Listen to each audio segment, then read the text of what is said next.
Hello friends, my name is Kellum. I serve as the General Secretary for Friends United Meeting, and I am absolutely delighted to have Getry Agizah, who is a Program Officer at Friends United Meeting African Ministries Office. So welcome, Getry. Thank you so much, Kelly. I'm really happy that you're with us today. I'm blessed to be here.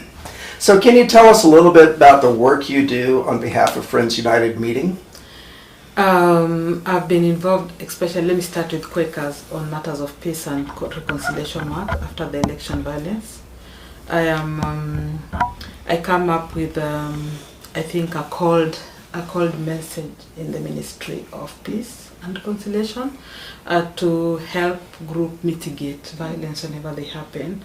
And I also, I'm attached and really fell in love with the program of the girl child education, because I think, to be honest, Kelly, I'm one of the people who have benefited a lot. Yeah. As a child who was raised by a single mother and seen through education, I see girls who are suffering.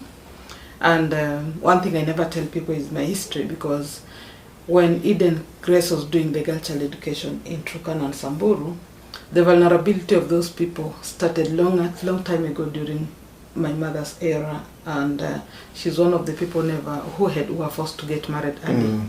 When she was 11, because her parents felt they needed the dowry to take care of the little siblings. So I joined Friends United Meeting to keep the mission of the girl child education possible, because we are working in communities that are pastoralist and they don't believe in girls being educated. They are practicing early marriages. So for a girl who is 12 years is ready to get married, and whenever a father has a daughter, when the daughter turns 10 to 11 years, you'll find they're already sitting in, we call it barazas in Kenya. They sit in small groups of men, and all they talk about is, how much do you think my daughter is worth? And so the only negotiators who come in power are people who are old enough to be like this girl's grandfather, because who can afford the number of cows to be the highest bidder if it's not somebody who already has 2-3 wives? So these girls end up in very miserable marriages. And so that has been my passion, to help rescue these girls back to school and have a future. Well, I'm really happy that you want to talk about girl child education program, because that's something that I would like for friends to learn a little bit more about. And so you said that you work in Samburu and Turkana. Tell us a little bit about those communities specifically and how they are different from other places in East Africa, especially in Kenya. Samburu and Turkana are in the northern part of Kenya. These are communities that are pastoralist. They believe in rearing goats and cows for livelihood. They practice, their basic food is just taking milk and sometimes blood and the meat from the cow. There are communities that are part of the country whereby it's most having a lot of challenges, climate concerns, and just very difficult to reach. It's a desert place. So they're just places that are very technical. But then it's a community that also has a rich culture when it comes to welcoming people and being in community, sharing as a community. They believe so much in working together and supporting each other. Unfortunately, some of the cultures that happen in these communities are very extreme and biased to gender of the child. So you'll find that it's a community that has been practicing female genital mutilation. And it's a community that is also practicing early marriages. So fathers are into celebrating the birth of their daughters, not because it's a child and a blessing, but they're already counting how many cows they'll get as a dowry. They so believe girls are a commodity. Commodities in the community. They also believe, and I'll be honest with you, Kelly, I have no idea how this works, but they believe that a girl, to be a full-grown woman who can keep her marriage, she has to undergo the circumcision. And that has seen a lot of, out of every 10 girls are circumcised, chances are probably 4 survive, 6 don't, because it's done it's as a secret in the bushes. Nobody knows when they do it, and it's never safe for these girls. So you talk about how the girl child education program addresses girls who are in this vulnerable community. And I was just wondering, what is the value does an education offer a girl who is part of our girl child education program? What benefits do they receive? One good thing about Kenya's system, education system, is that schools have been more open to just one culture. Okay. They are more like different tribes Yeah. come together. Teachers are posted from different tribes and they teach in different places in the schools. Okay. And so having a girl out of that kind of difficult, challenging time and come to school, it's giving this girl an opportunity of seeing the world beyond just where she's used to. Mm-hmm. And that, one of all, just the environment itself is changing their thinking and then helps them to be competitive. Yeah. They want to have a future like any other girl in Kenya. Yeah. And that gives them the key to work hard and achieve what they're looking for. And we pick at that vulnerable age because most of the kids, parents feel they have a right to decide what they want to decide because it's a very expensive place where education in secondary school is very expensive. So what we do, we take these girls, take them to a boarding school far away from their Place of contact. Yeah. And then when they come to this boarding school, they interact with other communities, and they now want to look at how can I make my community a better place. Yeah. And one of my loving stories is about Jennifer.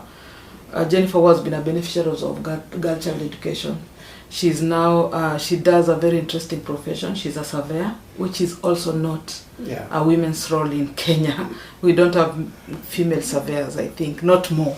Yeah. So Jennifer challenged this kind of culture that even a woman can do what men Yeah. do, because men are believed to be the ones to demarcate and partition boundaries of land. Yeah. And so Jennifer has got this education, and she's in to challenge the same community that we can do it. Yeah. Yeah, yeah. So, so for a girl who's accepted into the girl child education program, tell us a little bit about our commitment to that specific child. So when we get a girl that we rescue, and first of all, Kelly, we do not pick schools for these girls because Kenyan system has that you do exams after standard 8, Yeah. class 8, I don't know how you call it here, but you do exams which is marked nationally, Yeah. and then you're graded. Whatever marks you get will take you to a school that will be called in, and most of these schools are boarding when it comes to secondary.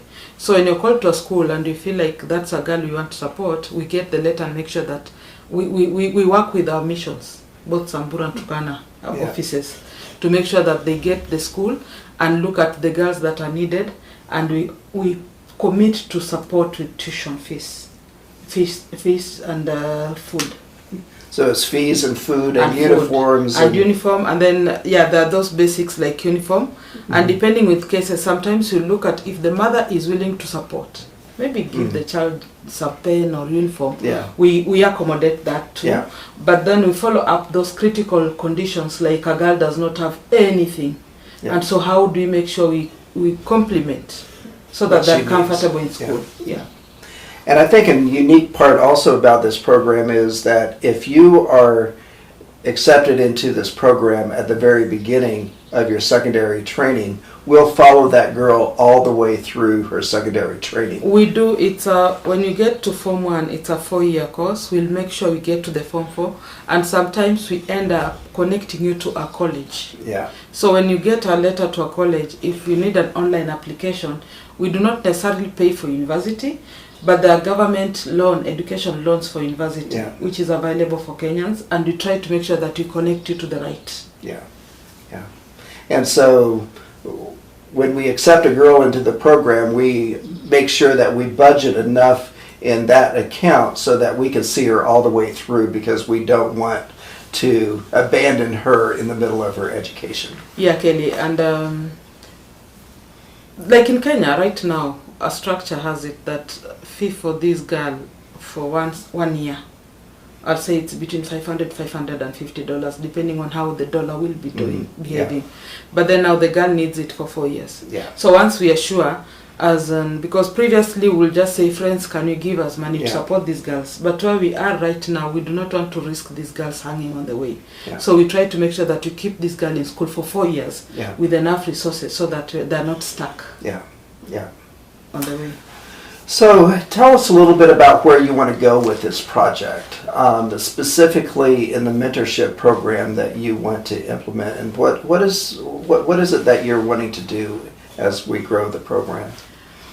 One thing I learned, Kelly, since the program started, our education system does not give students opportunity to discuss about their career.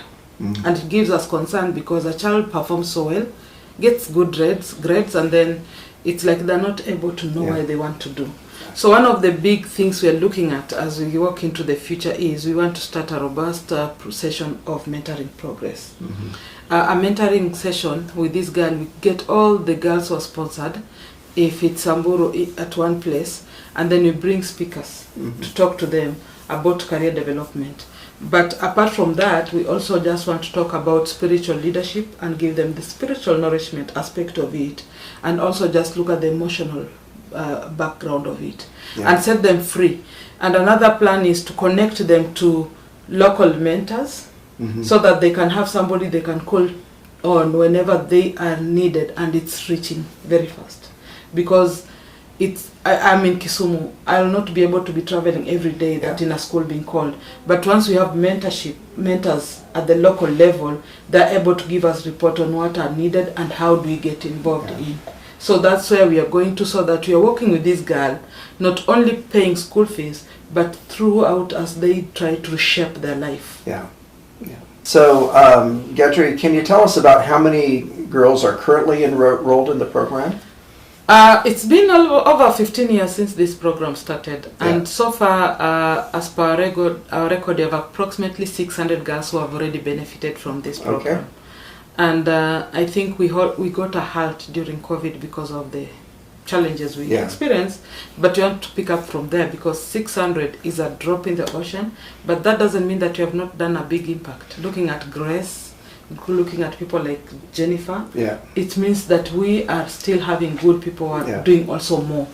So the alumni community of Girl Child educators can become our mentors. Yeah. So how many girls are currently, as of today, in the program?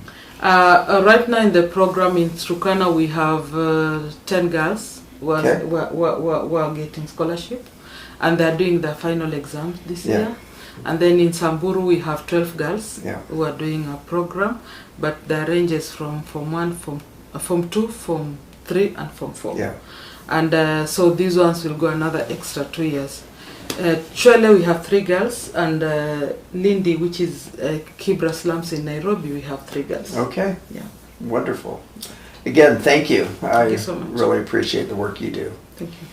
God bless you. God bless you too. Thank you.